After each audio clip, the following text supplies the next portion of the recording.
Hello दोस्तों, राम राम। कैसे हो आप? मैं Jitendra Kumar online YouTube channel daffodil coaching classes में आपका हार्दिक स्वागत करता हूं। दोस्तों, लास्ट क्लास के अंदर हमने बात की थी राज्य के नीति निर्देशक तत्वों पर, और राज्य के नीति निर्देशक तत्वों की हमने पृष्ठभूमि देख ली थी। और जो आर्टिकल थे, आर्टिकल 36 से 51 तक, उनमें से हमने 4 आर्टिकलों पर भी चर्चा कर ली थी। यानी आर्टिकल 36, 37, 38 और आर्टिकल 39 पर हमने बातें लास्ट क्लास के अंदर कर ली थी। आज हम उससे आगे जो आर्टिकल शेष बचे हैं उन पर चर्चा करते हैं। दोस्तों, राज्य के नीति निर्देशक तत्व जो आप जानते हैं कि आर्टिकल 36 से 51 तक हैं, और इन आर्टिकलों में से 36 से लेकर के हमने आर्टिकल 39 तक बात कर ली थी। आज बात करते हैं आर्टिकल 39A की।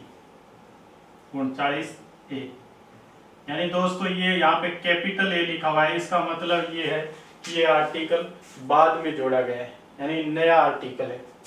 तो सबसे पहले यही देखते हैं कि ये आर्टिकल कब जोड़ा गया था और किस संविधान संशोधन के द्वारा जोड़ा गया था। तो आर्टिकल 39A जो है, इसे 42वें संविधान संशोधन के द्वारा जोड़ा गया था सन 1976 के अंदर।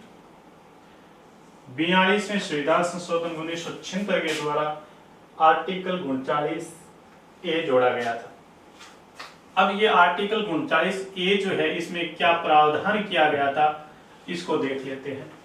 आर्टिकल 39A जो है, इसमें कहा गया था कि राज्य लोगों को समान न्याय देगा और साथ ही साथ निःशुल्क विधिक सहायता उपलब्ध कराएगा। क्या कहा गया था? राज्य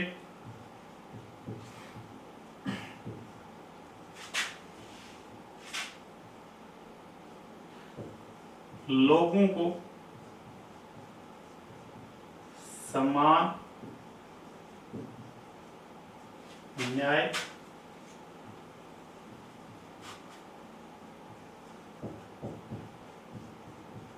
लोगों के लिए समान न्याय उपलब्ध करवाएगा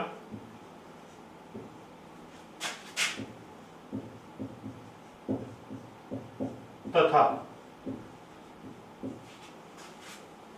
साथ ही साथ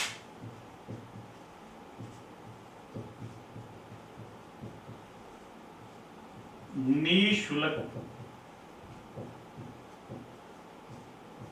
विधिक सहायता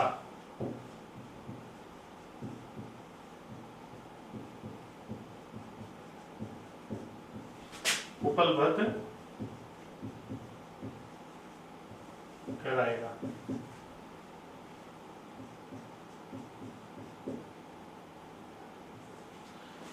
क्या कहा गया आर्टिकल 39A के अंदर? राज्य लोगों के लिए समान न्याय उपलब्ध कराएगा। कैसा न्याय? समान न्याय। और इसके अलावा क्या करेगा? निःशुल्क विधिक सहायता, यानी फ्री के अंदर कानूनी सहायता उपलब्ध करवाने को काम करेगा राज्य, आर्टिकल 39A के द्वारा। तो ये कहा गया है, ये ऐसा प्रावधान आर्टिकल 39A में किया गया है। लेकिन दोस्तों, आप इस बात को जानते हैं कि क्या संविधान में इस प्रकार का प्रावधान करने से सब लोगों को समान रूप से न्याय और फ्री के अंदर निःशुल्क विधिक सहायता मिल पाती है? नहीं मिल पाती है, क्योंकि दोस्तों जो गरीब तबके के लोग हैं, बीपीएल जो लोग हैं, वो वकील की फीस तक नहीं चुका पाता है, कोर्ट में केस दायर करने की भी हिम्मत नहीं कर पाता है, तो उसको न्याय कहां से मिलेगा? और जो पैसे वाले हैं, अमीर लोग हैं, वो आसानी से न्याय प्राप्त कर लेते हैं। तो इसी भेदभाव को देखते हुए आर्टिकल 39 में कहा गया कि राज्य समान न्याय उपलब्ध कराएगा, यानी जो गरीब लोग हैं उनको न्याय उपलब्ध कराएगा, निःशुल्क उनको विधिक सहायता यानी कानूनी सहायता उपलब्ध कराएगा। और जो गरीब लोग हैं इनको इस प्रकार की सुविधा देने के लिए, इस प्रकार का न्याय दिलाने के लिए सरकार ने क्या किया, सन 1987 के अंदर एक कानून बनाया जिसका नाम रखा नलसा एक्ट। कौन सा एक्ट? नलसा एक्ट। यानी नलसा का मतलब हो गया national legal service authority act 1987।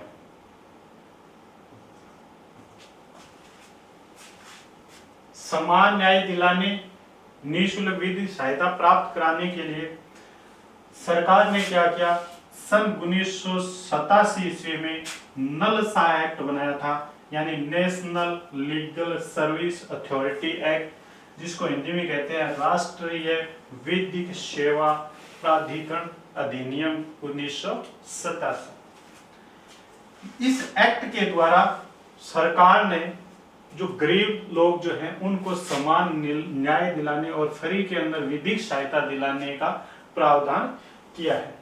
ये जो एक्ट बनाया था नलसा एक्ट, इस एक्ट के तहत राष्ट्रीय स्तर के ऊपर नलसा की स्थापना की गई थी। दोस्तों, राष्ट्रीय स्तर की अगर बात करें, राष्ट्रीय स्तर पर नलसा की स्थापना की गई थी, यानी नेशनल लीगल सर्विस अथॉरिटी, राष्ट्रीय विधिक या कानूनी सेवा प्राधिकरण की स्थापना की गई थी। और राज्य स्तर के ऊपर सलसा की स्थापना की गई थी, यानी स्टेट लीगल सर्विस अथॉरिटी, राज्य विधिक सेवा प्राधिकरण की। और जिला स्तर पर डलसा की स्थापना की गई थी, यानी डिस्ट्रिक्ट लीगल सर्विस अथॉरिटी। क्या बताया गया है कि आर्टिकल 39A के अंदर गरीब लोगों को समान न्याय व निःशुल्क विधिक सहायता प्राप्त कराने के लिए या उपलब्ध कराने के लिए सरकार ने 1987 में नलसा एक्ट की स्थापना की थी। इसी एक्ट के तहत राष्ट्रीय स्तर पर नलसा की स्थापना की गई थी, राज्य स्तर पर सलसा की स्थापना की गई थी और जिला स्तर पर डलसा की स्थापना की गई थी। ये जो संस्थाएं हैं, ये जो गरीब लोग हैं, बीपीएल जो लोग हैं, इनको समान न्याय व निःशुल्क विधिक सहायता उपलब्ध कराने का कार्य कर रही है। वर्तमान के अंदर हम देखें तो राजस्थान के अंदर या भारत के अंदर न्याय मित्र जो है, ये भी इसी प्रकार का काम कर रहे हैं। ये जो न्याय मित्र है, ये भी इसी प्रकार का काम कर रहे हैं। न्याय मित्र दोस्तों 20 अप्रैल 2017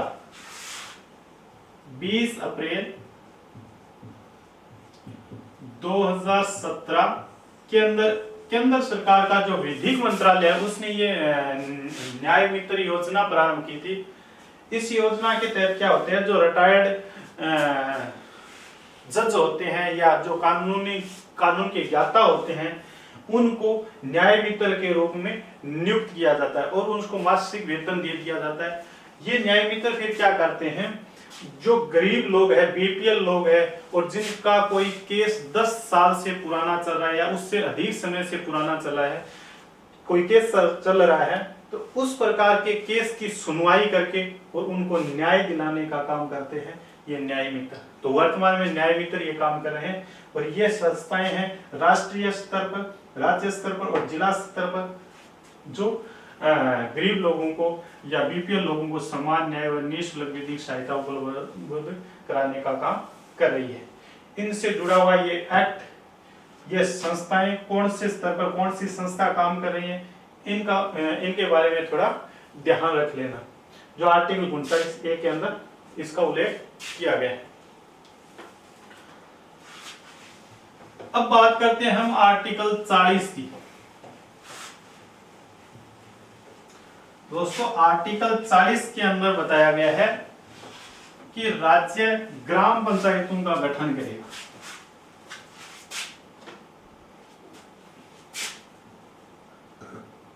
आर्टिकल 40 क्या कहा गया आर्टिकल 40 में कि राज्य ग्राम पंचायतों का गठन करेगा, यानी पंचायती राज की व्यवस्था करेगा।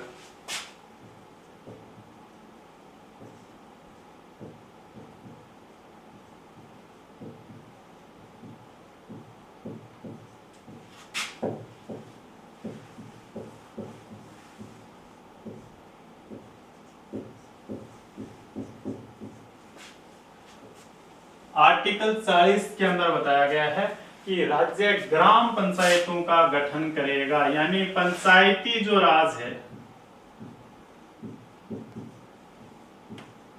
इसकी पंचायती राज की व्यवस्था करेगा।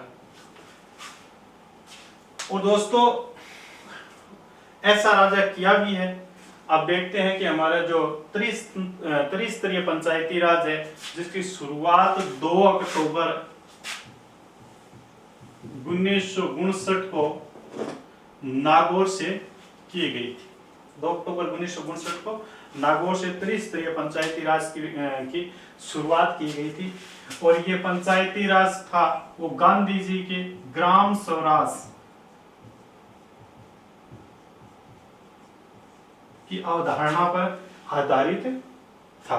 तो यहाँ पर गांधी जी के जो विचार है वो स्पष्ट रूप से दिखाई दे रहे। गांधी जी का ये मानना था कि देश की जो आत्मा है वो गांव में बसी है, इसलिए गांव का विकास होना चाहिए, यानी नीचे से ऊपर की ओर शक्तियां जानी चाहिए, नीचे से ऊपर की ओर विकास होना चाहिए। पहले गांव का, उसके बाद कस्बों का, शहरों का और देश का।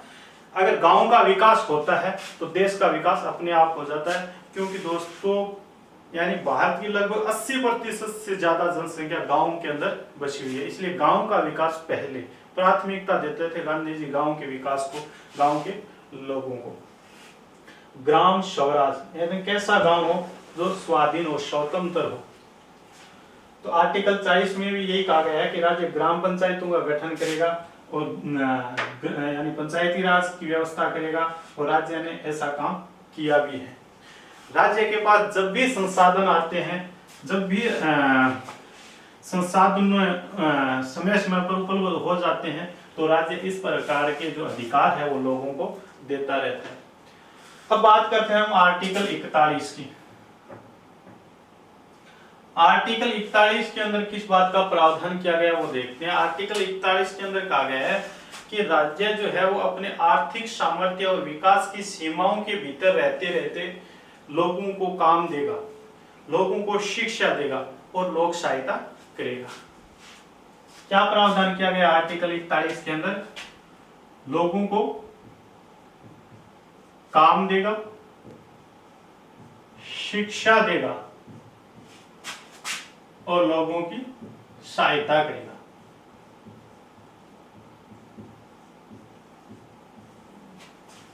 ये जो 3 शब्द है ये आर्टिकल 41 के इंपोर्टेंट शब्द हैं। आर्टिकल 41 में प्रावधान है कि राज्य अपने आर्थिक सामर्थ्य के भीतर रहते रहते। आर्थिक सामर्थ्य का शब्द का प्रयोग यहाँ क्यों किया गया है? क्योंकि पहले ही बताया कि राज्य इनको कब लागू करता है, जब उसके पास संसाधन होते हैं, बजट होता है, आर्थिक रूप से वो सशक्त होता है, तब इनको लागू करता है। तो राज्य अपने आर्थिक सामर्थ्य के भीतर रहते हुए क्या करेगा? लोगों को काम देगा, लोगों को शिक्षा देगा और लोक सहायता करेगा। लोक सहायता किसकी लोक सहायता करेगा? तो इसमें 4 शब्द आते हैं। बेकारी, बीमारी, बुढ़ापा और निःशक्तता।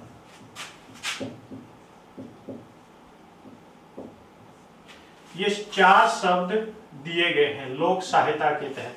इन चारों की राज्य लोक सहायता करेगा। बेकारी मतलब जो बेकार बैठे हैं, बेरोजगार है, उनको रोजगार देगा यानी काम देगा। बीमारी, आप देखते हैं कि जो बीमार लोग हैं इनको निःशुल्क दवा वगैरह वितरण की जाती है राज्य के द्वारा, तो बीमार व्यक्तियों की भी राज्य क्या कर रहा है? सहायता कर रहा है। बुढ़ापा, बूढ़े जो बुजुर्ग लोग हैं उनको पेंशन दी जा रही है राज्य के द्वारा, वो भी क्या है, लोक सहायता है।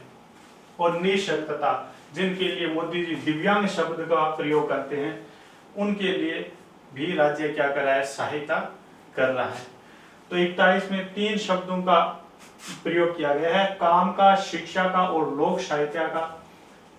यानी राज्य काम देगा, शिक्षा देगा और लोगों की सहायता करेगा।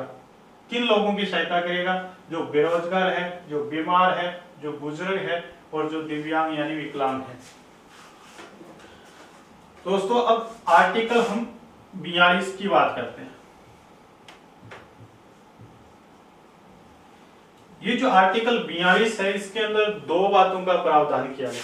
कौन सी 2 बातें हैं वो देखते हैं। पहली बात तो ये कही गई है, यहाँ आर्टिकल 41 क्या कह रहा है कि राज्य काम देगा। यहाँ आर्टिकल 42 कह रहा है कि राज्य काम तो देगा, लेकिन काम के अनुकूल परिस्थितियां भी तो देनी चाहिए। तो पहली बात क्या कही गई है कि राज्य लोगों को काम के न्याय संगत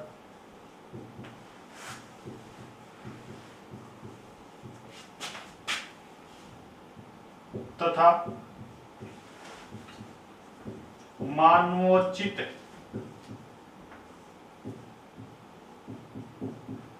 दशाएं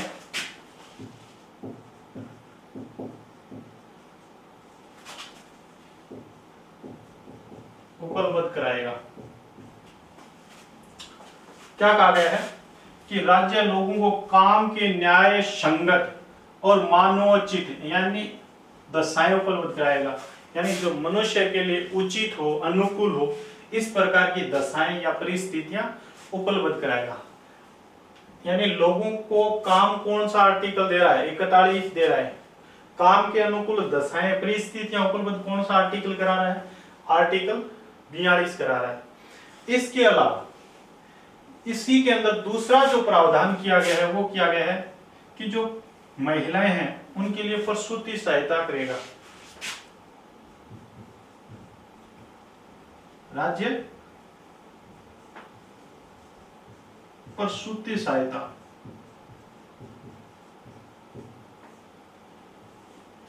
दूसरा इंपॉर्टेंट शब्द कौन सा इसमें, प्रसूति सहायता। और आप देखते हैं कि ये प्रसूति सहायता राज्य कर भी रहा है। जब बच्चे का जन्म होता है उस समय जो राज्य के द्वारा जो सहायता दी जाती है वो प्रसूति सहायता ही होती है। तो महिलाओं के लिए प्रसूति सहायता का कार्य भी राज्य कर रहा है, यानी अपने नीति निर्देशक तत्वों यानी अपने कर्तव्यों का पालन कर रहा है। इसके अलावा राज्य लोगों को काम के अनुकूल दशाएं भी प्रदान कर रहा है। तो आर्टिकल 41 और आर्टिकल 42 हमने देखा। अभी बात करते हैं हमने आर्टिकल 43 की। दोस्तों ये तीनों ही आर्टिकल अगर हम एक साथ पढ़ते हैं तो ज्यादा आसानी से याद रख पाते हैं। यहां पर क्या कहा था, आर्टिकल 43 के अंदर किस बात का प्रावधान है? देखो दोस्तों, आर्टिकल 41 है ये लोगों को काम दे रहा है, आर्टिकल 42 है वो काम के अनुकूल दशाएं दे रहा है। अब आर्टिकल 43 में क्या प्रावधान किया गया है, इसमें कहा गया है कि आप काम दे रहे हो, काम के अनुकूल दशाएं दे रहे हो, लेकिन कम से कम जीवन निर्वाह हो सके इतना वेतन तो दीजिए। तो जीवन निर्वाह योग्य वेतन उपलब्ध कराएगा राज्य आर्टिकल 43 के तहत।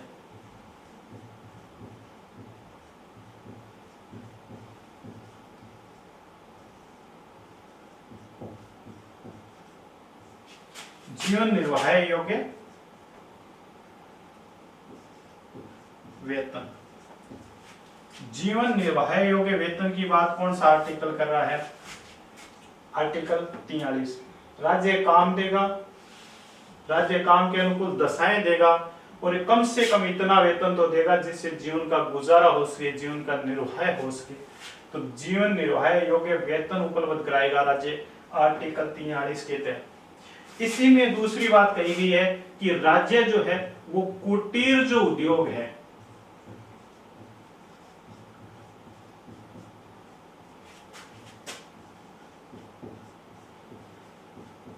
उनको प्रोत्साहन देगा, उनका विकास करेगा। ये जो कुटीर उद्योगों वाली बात है, कुटीर उद्योग यानी जो छोटे छोटे उद्योग है, और गांधी जी से ये आर्टिकल यहाँ पर गांधी जी के जो विचार है वो स्पष्ट दिखाई दे रहे हैं आर्टिकल 43 में, क्योंकि गांधी जी हमेशा ये सोचते थे कि जो कुटीर उद्योग है, छोटे छोटे जो उद्योग है, उनका विकास किया जाए। कुटीर उद्योग यानी छोटे उद्योग, इनको क्या करेगा राज्य, प्रोत्साहित करेगा, यानी इनका विकास करेगा। ये बात आर्टिकल 43 में कही है। तो ये दो बातें हैं आर्टिकल 43 के अंदर।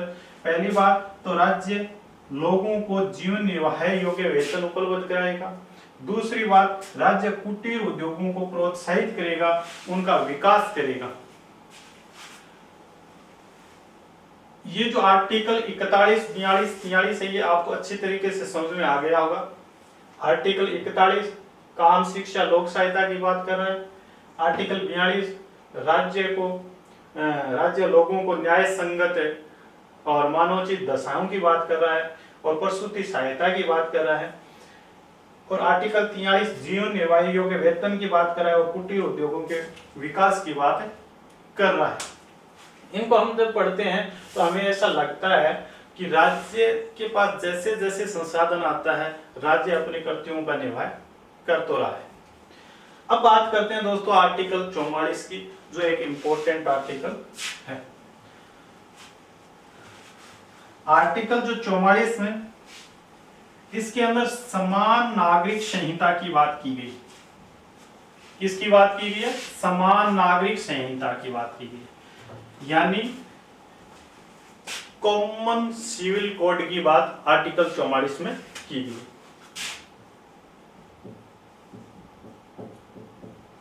अनुच्छेद 44 समान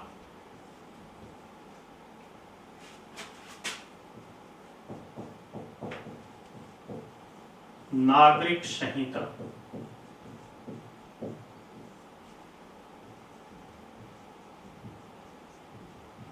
कॉमन सिविल कोड, यानी राज्य जो है वो समान नागरिक संहिता कॉमन सिविल कोड लागू करेगा। ये बात कही गई है आर्टिकल 44 में। लेकिन अब हम समझते हैं ये समान नागरिक संहिता होती क्या है। दोस्तों जब देश हमारा एक है तो देश की जो शासन व्यवस्था है, इसको रेगुलेट करने के लिए जो नियम कायदे कानून बने हुए वो भी क्या है, एक होने चाहिए। देश के अंदर चाहे किसी भी धर्म के लोग क्यों ना रहते हो, किसी भी जाति के लोग क्यों ना रहते हो, जब उनके लिए कानून एक होता है तो वो क्या कहलाता है, समान नागरिक संहिता कहलाता है। यानी सभी धर्मों, सभी जातियों, मतलब एक मनुष्य के रूप में जब कानून समान होता है सबके लिए, एक ही कानून होता है, तो वो क्या कहलाता है, समान नागरिक संहिता कहलाता है। अब हमारे सामने क्वेश्चन ये आता है कि क्या ये समान नागरिकता संहिता लागू है क्या भारत में? तो दोस्तों कुछ मामलों को अगर हम छोड़ दें तो लगभग 98% मामलों के अंदर भारत के अंदर समान नागरिक संहिता लागू है। और गोवा तो एक ऐसा स्टेट है जहां पर पूर्ण रूप से समान नागरिकता संहिता लागू है। अब ये जो कुछ मामले, जैसे बात करता हूं मैं हिंदू की और इस्लाम धर्म की, दोस्तों इनके अंदर जैसे विवाह को लेकर के, तलाक को लेकर के, उत्तराधिकारी को लेकर के, इस प्रकार के जो मैटर है, इनको अगर हम छोड़ दें, क्योंकि इनके लिए हिंदू जो लॉ है, इस्लाम लॉ जो इस्लाम का जो अपना पर्सनल लॉ है, उनके अंदर अलग अलग प्रावधान किए गए हैं। विवाह, तलाक, उत्तराधिकार, इस प्रकार के कुछ मामले हैं जिनको अगर हम छोड़ दें तो लगभग 98% मामलों के अंदर समान नागरिकता संहिता भारत में लागू है। कैसे है इसको देखते हैं।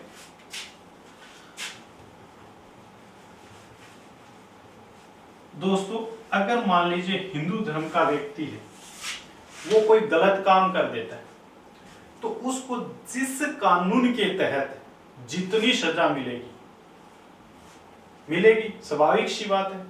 और अगर वही गलत काम इस्लाम धर्म का व्यक्ति कोई कर देता है तो उसको भी उसी कानून के तहत उतनी ही सजा मिलती है।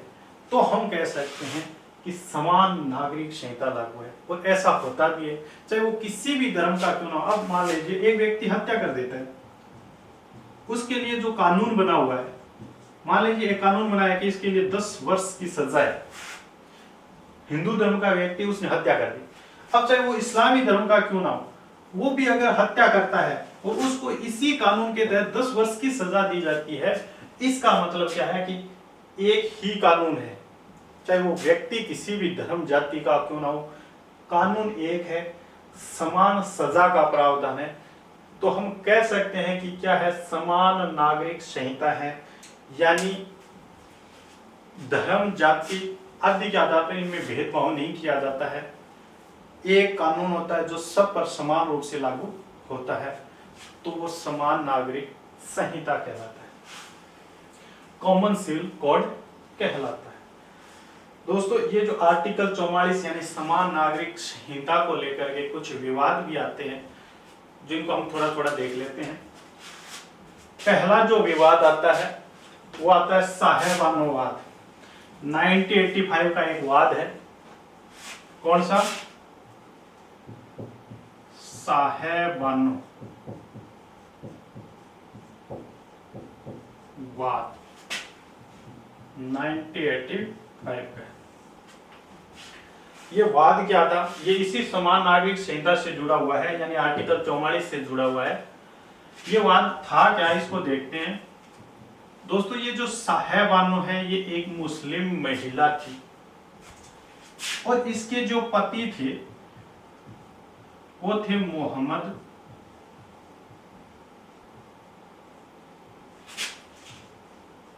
अहमद खान। वकील थे मोहम्मद अहमद खान, एक प्रसिद्ध वकील रहे थे। तो साहेबानो थी, इसको मोहम्मद अहमद खान ने यानी इसके पति ने तलाक दे दिया था, और जिस वक्त तलाक दिया गया था उस समय ये जो साहेबानो थी ये लगभग बताया जाता है 68 से 70 साल के मध्य इनकी आयु थी, और इसके 5 बच्चे थे। 5 बच्चे थे, आयु लगभग 68 से 70 वर्ष के मध्य थी।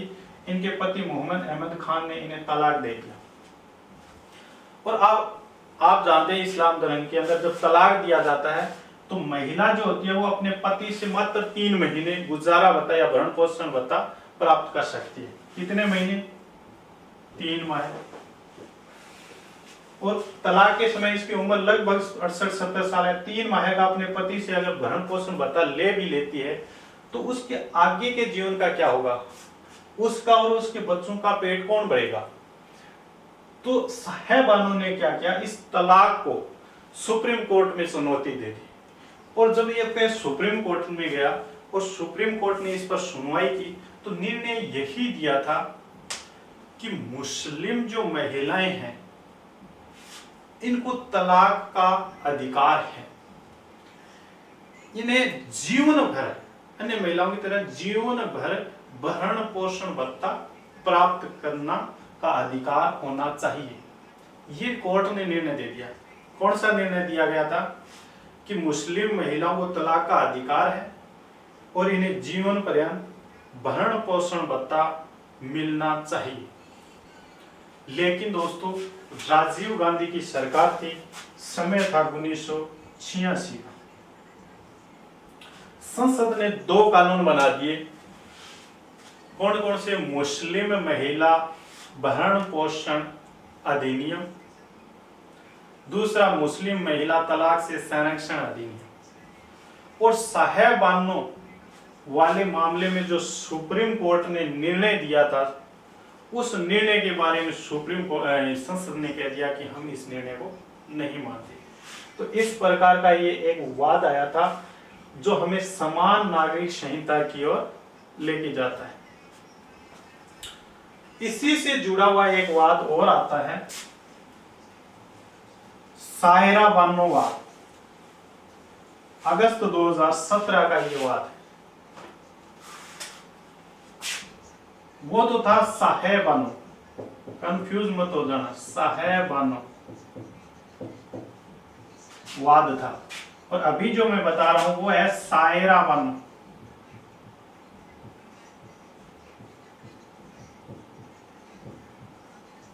वाद अगस्त 2017 का ये वाद है। साहेबानो एमपी की रहने वाली थी, ये उत्तराखंड की रहने वाली।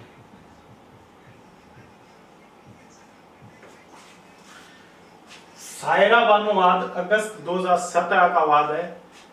इस सायरा बानो को भी इसके पति ने तलाक दे दिया था और सायरा बानो ने उस तलाक को सुप्रीम कोर्ट में चुनौती दी, तो सुप्रीम कोर्ट ने इस पर सुनवाई करते हुए कहा कि ये जो 3 तलाक यानी तलाक के बिद्दत है, ये न केवल भारतीय संविधान के खिलाफ है बल्कि इस्लाम धर्म का जो मूलभूत सिद्धांत है उसके भी क्या है, ये खिलाफ है। ये बात हमें किसकी ओर लेके जा रही है, समान नागरिक संहिता की ओर लेके जा रही है। क्या कहा था इसके केस की सुनवाई करते हुए सुप्रीम कोर्ट ने निर्णय क्या दिया था कि ये जो ट्रिपल तलाक है,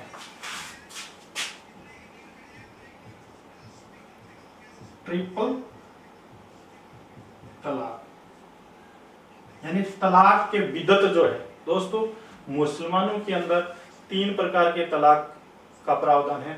तलाक ए बिदत, तलाक ए हसन और तलाक ए अहसन।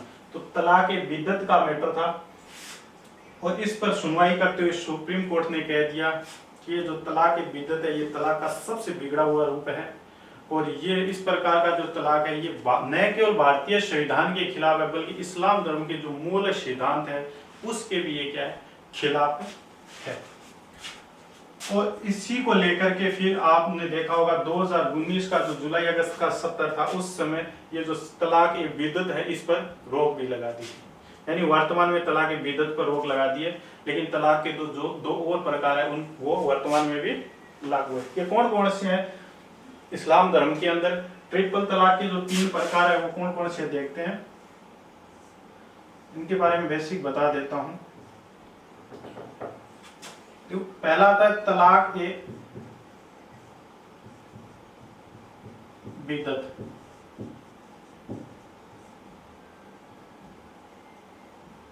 तलाक ए बिदत, तलाक ए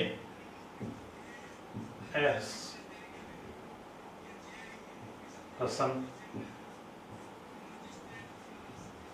और तीसरा है तलाक ए हसन। यानी इस्लाम धर्म के अंदर तलाक की ये 3 प्रकार है, इसलिए इसको ट्रिपल तलाक कहते हैं। अभी जो वर्तमान में रोक लगाई गई है ये केवल तलाक ए बिदत पर लगाई गई है। ये जो तलाक के 2 प्रकार है ये आज भी वर्तमान में लागू है इस्लाम धर्म के अंदर। तलाक ए बिदत में क्या होता है कि जो पति होता है वो अपनी पत्नी को 3 बार तलाक तलाक तलाक कह देता है, जिससे तलाक मान लिया जाता है। ये जरूरी नहीं है कि वो सामने हो उसे ही बोले, उसके अलावा इसे व्हाट्सएप पर अगर 3 बार तलाक लिखकर भेज दिया या ईमेल के द्वारा भेज दिया या चिट्ठी के द्वारा भी लिखकर भेज दिया तो उसको तलाक मान लिया जाता था। इसीलिए तलाक एक बिदत है, इसको तलाक का सबसे बिगड़ा हुआ रूप माना जाता है।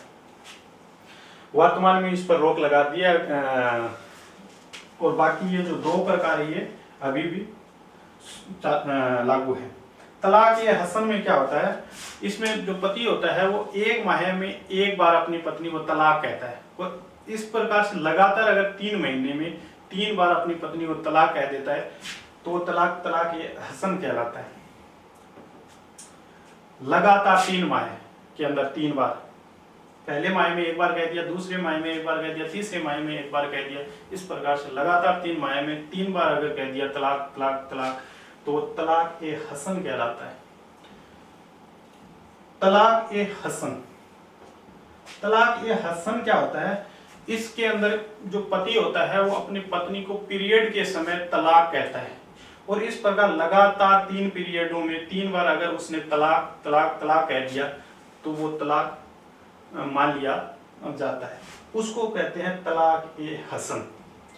तो वर्तमान में तलाक ए बिदअत पर रोक लगा दी और तलाक ये जो 2 प्रकार ये अभी भी वर्तमान में लागू है।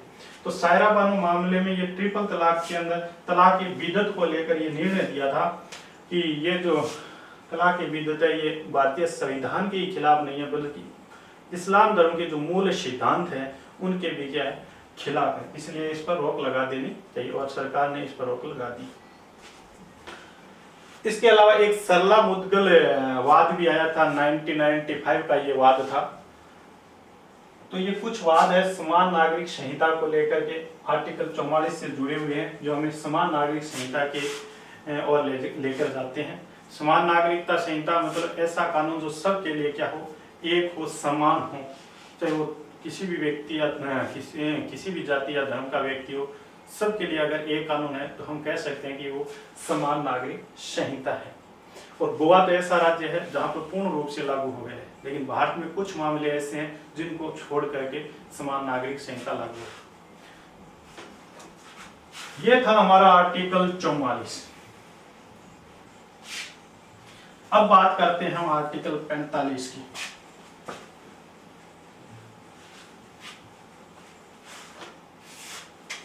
दोस्तों ये जो आर्टिकल 45 क्या कहता है, आर्टिकल 45 में कहा गया है कि राज्य 6 वर्ष से कम आयु के बच्चों के लिए निःशुल्क पूर्व प्रारंभिक शिक्षा उपलब्ध कराएगा या पूर्व प्रारंभिक शिक्षा की व्यवस्था करेगा। राज्य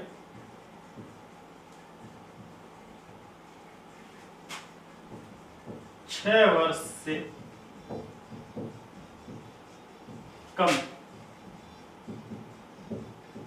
आयु के बच्चों के लिए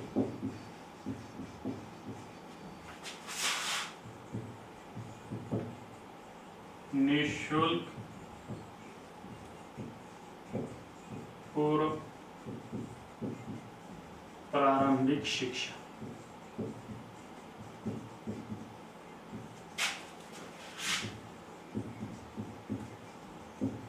व्यवस्था करेगा। क्या कहा गया आर्टिकल 45 में कि राज्य 6 वर्ष से कम, ये इंपॉर्टेंट है, ये ध्यान रखना, 6 वर्ष से कम आयु के बच्चों के लिए निःशुल्क पूर्व प्रारंभिक शिक्षा की व्यवस्था करेगा। दोस्तों पहले इस आर्टिकल में यह प्रावधान था कि राज्य 6 से 14 वर्ष के बच्चों के लिए निःशुल्क व अनिवार्य रूप से प्राथमिक शिक्षा की व्यवस्था करेगा। लेकिन आप जानते हैं कि जब 86वां संविधान संशोधन किया गया था सन 2002 के अंदर, अटल बिहारी वाजपेयी जी की सरकार में 86वां संविधान संशोधन 2002 के अंदर किया गया था और इस संविधान संशोधन के द्वारा संविधान में आर्टिकल 21 क जोड़ दिया गया था और इसके अंदर ये प्रावधान कर दिया गया है कि राज्य 6 से 14 वर्ष के बच्चों के लिए 6 से 14 वर्ष तक के बच्चों के लिए प्राथमिक शिक्षा की व्यवस्था करेगा। 2002 से पहले ये बात आर्टिकल 45 में थी, अभी वर्तमान के अंदर आर्टिकल 45 में ये बात रख दी गई है कि राज्य 6 वर्ष से कम आयु के बच्चों के लिए निःशुल्क पूर्व प्रारंभिक शिक्षा की व्यवस्था करेगा। यानी जो एलकेजी यूकेजी वगैरह है ये आती है पूर्व प्रारंभिक शिक्षा के अंदर, इसकी व्यवस्था करेगा राज्य। और 21 जो है आर्टिकल 21 क जो है इसमें कहा गया है कि राज्य 6 से 14 वर्ष के बच्चों के लिए निःशुल्क व अनिवार्य रूप से प्राथमिक शिक्षा, यहां बात की गई है प्राथमिक या प्रारंभिक शिक्षा की बात की गई, केवल इस शिक्षा की व्यवस्था करेगा राज्य 6 से 14 वर्ष के बच्चों के। 45 6 से कम वर्ष के जो आयु है उनके लिए पूर्व प्रारंभिक शिक्षा और 6 से 14 वर्ष के बच्चों के लिए प्राथमिक शिक्षा की व्यवस्था करेगा। यह अंतर है आर्टिकल 45 और आर्टिकल 21 के अंदर। तो दोस्तों हमने आज बात की है आर्टिकल 40 की, आर्टिकल 40A की, आर्टिकल 40 की, आर्टिकल 41 की, आर्टिकल 42 की, आर्टिकल 43 की, आर्टिकल 44 की और आर्टिकल 45 की। दोस्तों ये जो आर्टिकल मैंने 43 बताया था, कहा था कि राज्य कुटीर जो उद्योग हैं, छोटे छोटे उद्योग जो हैं उनका विकास करेगा और इनके अलावा जो श्रमिक जो है उनके लिए उनका कल्याण करेगा, उनके लिए न्यूनतम मजदूरी का निर्धारण करेगा और जीविकोपार्जन के जो जीवन निर्वाह योग्य जो वेतन है उसकी व्यवस्था करेगा। तो दो बातें तो मैंने बता दी थी, एक तो कुटीर उद्योग वाली बात बता दी थी, दूसरी जीवन निर्वाह योग्य बात योग्य वेतन की जो बात थी वो आर्टिकल 43 के अंदर मैंने बता दी थी। लेकिन मैंने दोस्तों दो बातें यहाँ पर छोड़ दी थी, उसके लिए वेरी वेरी सॉरी। अभी ये बातें मैं बता देता हूँ आपको कि आर्टिकल 43A की बात और आर्टिकल 43B की बातें बीच में छूट गई थी, जो अभी कर लेते हैं। आर्टिकल 43A क्या कहता है और आर्टिकल 43B क्या कहता है, ये बाद में जोड़े गए आर्टिकल है। आर्टिकल 43A जो है इसे 42वें संविधान संशोधन के द्वारा जोड़ दिया गया था सन 1976 के अंदर, और इसमें ये कह दिया गया कि राज्य जो है वो उद्योगों के प्रबंधन में जो मजदूर है, कार्मिक है, कर्मचारी है, उनकी भूमिका सुनिश्चित करेगा। क्या कहा गया था,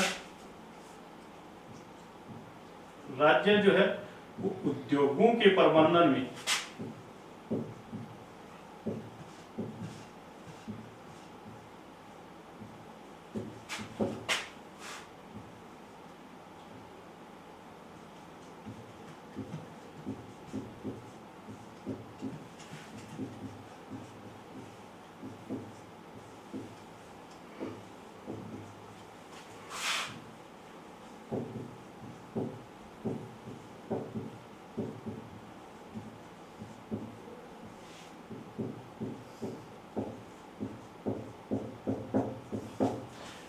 आर्टिकल 43A जो है इसमें कहा गया था कि राज्य है वो उद्योगों के प्रबंधन में, यानी उद्योग जो है, इंडस्ट्रीज जो है, इनके मैनेजमेंट में जो कर्मचारी है, मजदूर है, कार्मिक है, उनकी भूमिका सुनिश्चित करेगा। यानी 1976 में ये आर्टिकल जोड़ा था। 1976 से पहले जो उद्योग होते थे, इंडस्ट्री वगैरह, कारखाने वगैरह, उनके अंदर जो मजदूर काम करते थे उनको उसके प्रबंधन में भागीदारी नहीं लेने देते थे, उसकी भूमिका उसके अंदर नहीं होती थी। तो आर्टिकल 43A में ये प्रावधान किया गया कि जो मजदूर है, कारखानों के अंदर जो काम करने वाले कर्मचारी है, उनको भी मैनेजमेंट में शामिल करें ताकि उनका भी क्या हो, विकास हो। और आर्टिकल 43 जो बी है इसे भी बाद में जोड़ा गया था। 97वां जो संविधान संशोधन किया गया था 2012 के अंदर, 2012 में जो 97वां संविधान संशोधन किया गया था, उस संविधान संशोधन के द्वारा आर्टिकल 43B जोड़ा गया था। इसमें क्या प्रावधान किया गया था कि राज्य जो है वो सहकारी जो संस्थाएं हैं, सहकारी संस्थाओं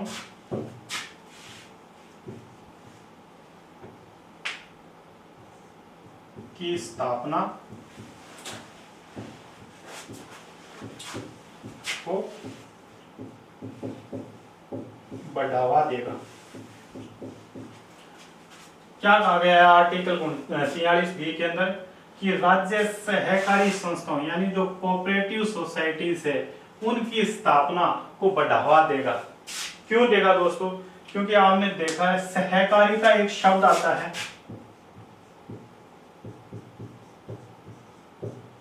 सहकारिता, सहकारिता दो शब्दों से बना है, सह प्लस कारिता। सह का अर्थ होता है साथ साथ, मिलजुल कर करना, कारिता का मतलब कार्य करना, यानी मिलजुल कर कार्य करना ही क्या है, सहकारिता है। ये सहकारी जो संस्थाएं होती हैं ये जो गरीब लोग होते हैं, जिनके पास आर्थिक संसाधनों का अभाव होता है, उनके द्वारा इन संस्थाओं की स्थापना की जाती है, ताकि जब भी आवश्यकता पड़े तो इस प्रकार की जो सहकारी संस्थाएं हैं वो इन ऋण उपलब्ध करा सके, सस्ते संसाधन उपलब्ध करा सके, ताकि उनका विकास हो सके, उनका काम रुके नहीं। तो सहकारी संस्थाएं जो है वो ग्रामीण अंचल के अंदर विकास का सबसे अच्छा साधन माना गया है। सहकारी संस्थाएं लोगों को सस्ते ऋण, सस्ते आर्थिक संसाधन वगैरह उपलब्ध करा देती है समय समय पर, ताकि उनका भी विकास हो सके। तो आर्टिकल 43B में भी ये कहा गया था कि राज्य हो सके तो ज्यादा से ज्यादा सहकारी संस्थाओं की स्थापना का विकास करे। तो ये दो आर्टिकल बीच में छूट गए थे, आर्टिकल 43A और आर्टिकल 43B, जो हमने यहाँ पे कर लिया है। आर्टिकल 45 तक आज हमने बात कर ली है। आगे के जो शेष आर्टिकल बचे हैं उन पर बात हम नेक्स्ट क्लास के अंदर करेंगे। तब तक के लिए दोस्तों धन्यवाद।